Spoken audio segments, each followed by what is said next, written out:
Mga kaswabe, kami magmumukbang ng laham Mende. Bigay po ng Arabo na pinagtrabuhan namin dito sa bahay niya, mga kaswabe. So ayan nga mga kaswabe, kumakain na kami dyan. Alright, sigurado mabubusog kami dito mga kaswabe. Yan, kasama ko yung mga tropa nating OFW. Yan si Abel at Nasurula at si Jericho, mga kaswabe. So ayan na nga, food trip na nga mga kaswabe. Yan, ganito ang pagkain dito sa Saudi, mga kaswabe.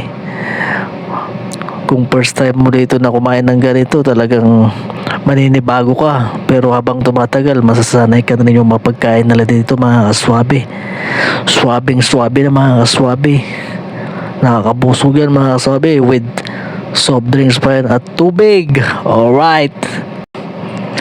Ang laham Mende pala ay inihaw na kambing, tupa or baka, mga kaswabe. Kaya pinangalanan nilang laham Mende dito sa Saudi Arabia.